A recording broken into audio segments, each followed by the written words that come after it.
The conquering lion shall break every chain. The conquering lion shall break. This is for all the single ladies out there.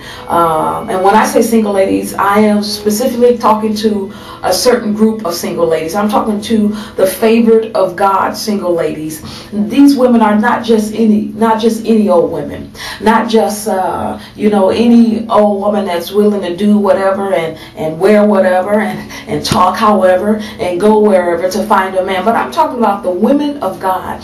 And you're not just any kind of single lady, but you are a favored single lady. And I want you to know that you are blessed and highly favored. There, you got it going on, okay? You are favored. I don't care if you don't have them lined up at your door as of now. You are favored, and don't you ever forget it. When you get down, when an enemy tries to come against you, or when loneliness creeps up on you, I want to let you know and to be encouraged that you are favored. And I'm speaking from experience. I am single, and so I'm not speaking from someone that's with my husband as of yet. So I feel you, as they say. We're on the same page. But I wanted to encourage my single ladies, my single sisters in Christ, because I see a lot of us settling, and there's no reason to settle. We are who we are. We are the King's daughters, and there are some things that the King daughters just don't do. There are some places that the King's daughters just don't go. There are some looks that some items, some things, royalty, how it carries itself, and that's who we are to example. Okay, we are royalty. We're not conceited. We're just blessed and highly favored, and we know it, okay? So we have a right not to settle for anything less than what the Lord has for us. And I see too many of us out there settling for less than what the Lord has for us. We have a plan for the future, and we have a different route to take. I want to do this at this time. I want to do this at this time in order to get me here. But when it comes to this area in our life, we're willing to settle. Why is that? I don't know about you, but when I get married, it's for life. I'm not playing with it. And so I'm taking it very seriously. I don't care how old I get, and each year someone says something, oh, you're not married yet? You don't have any kids yet? No, and I'm dang on happy about it, okay? Because I would rather wait for the Lord's moving than to move in my own timing and end up in divorce court or end up on the news, okay? Because I done killed somebody, okay? Pray my strength. So, ladies, I want you to know you are favored, okay? You are favored, blessed, and highly favored. You're not just any woman, and you can't carry yourself just like any woman. You can't act just like any old woman. You can't dress just like any old woman, okay? You can't put yourself out there, open your legs up, just like any other woman, okay? Because you're favored. And I want to encourage you today by taking you to the Word of God. We're going to look at Ruth today, just 3 verses, and I'm going to try to hurry it up and do this in my time limit that I am allowed here on YouTube. And when you have time, I want you to go over the book of Ruth if you do not know the story, if you have not read the whole book of Ruth, and it's only a few chapters for those of you who don't know, so you can read the whole thing. And I'm telling you, it will encourage you and bless you during this season of your life.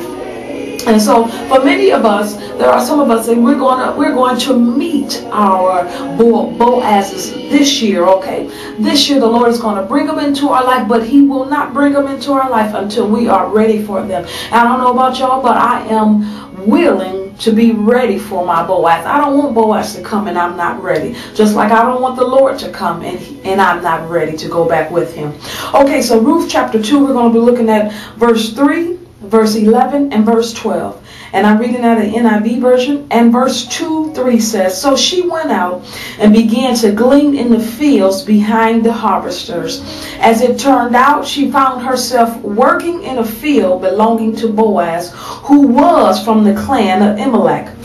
Verse 11, Boaz replied, I've been told all about you, what you have done for your mother-in-law since the death of your husband, how you left your father and mother and your homeland and came to live with a people you did not know before. Verse 12, may the Lord repay you for what you have done. May you be richly rewarded by the Lord, the God of Israel, under whose wings you have come to take refuge. Okay, let's go back to verse 3. It says, so she went out and began to glean. There's so much in Ruth that we can get. So, and I'm just, like I said, just picking up these 3 verses, okay?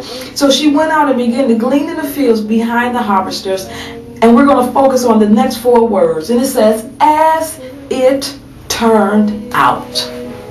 What does that tell me? That tells me that my God is a sovereign God. He is omnipresent. He's omnipotent, okay? He is omniscient. He is all-knowing. He's everywhere. He is all-powerful. In his sovereignty, he placed her in the right place at the right time, okay? She was not there looking for Boaz, although her husband had died. She was not there looking for another husband. She was focused on the job at hand. Just so happened that that was the will for her at that appointed time in her life. What does that tell me? I don't have to go searching for my husband. I don't have to go to church to look for a husband. I don't have to go here to look for a husband or run over here to look for a husband or run over here to look for a husband or do this to look for a husband or do this. I don't have to do that. Why? Because the Lord knows how to strategically place me in the right place at the right time as I am focused on doing what I need to be doing right now. Yes, he is. Yes, he does. He knows better. He's the best. It was an old game show called The Love Connection. He's the best love connector you ever will meet in your life. If you want to be in the right place at the right time, in order to meet your husband's women of God, you need to be in the right place at the right time with God. Because he is the one who tells you where to go, how to go, where to move, and where to move. And let's look at number 11. It says, Boaz replied, I've been told all about what you have done for your mother-in-law since the death of your husband, how you left your father and mother and your homeland and came to live with a people you did not know.